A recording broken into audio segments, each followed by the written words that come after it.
కోతి మరియు చిన్న మోహన్ సహాయం. ఒక చిన్న గ్రామంలో 6 ఏళ్ల మోహన్ అనే బాలుడు ఉండేవాడు. ప్రతిరోజు అతను పాఠశాలకు వెళ్ళే మార్గంలో రోడ్డు పక్కన ఒక బామ్మ కూరగాయలు అమ్ముతూ కూర్చునేది. ఒకరోజు ఆ బామ్మ దగ్గర ఉన్న బుట్ట పడిపోతుంది. అందులో ఉన్న కూరగాయలు కూడా చెల్లాచెదురుగా పడతాయి. మోహన్ వెంటనే పరిగెత్తుకెళ్ళి ఆమెకు సహాయం చేయడం ప్రారంభిస్తాడు. అక్కడే పక్కనే చెట్టు మీద ఉన్న ఒక చిలిపి కోతి ఈ దృశ్యాన్ని గమనించింది. మొదట సరదాగా కొన్ని కూరగాయలు తీసుకుంది.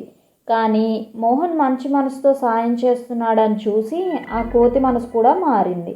అది కిందకి దిగి తీసుకున్న కూరగాయలను బుట్టలో పెట్టడం మొదలుపెట్టింది. బామ్మ చిరునవ్వుతో ఇలా అంది, బిడ్డ, మనిషి మంచిగా ఉంటే జంతువులు కూడా మంచివే అవుతాయి. మోహన్ నవ్వాడు. కోతి చప్పట్లు కొట్టింది. గ్రామం అంతా సంతోషంతో మెరిసింది. నీతి: మంచి పనికి ప్రతిఫలం ఎప్పుడూ మంచిదే, అది మనిషి కానీ జంతువు కానీ.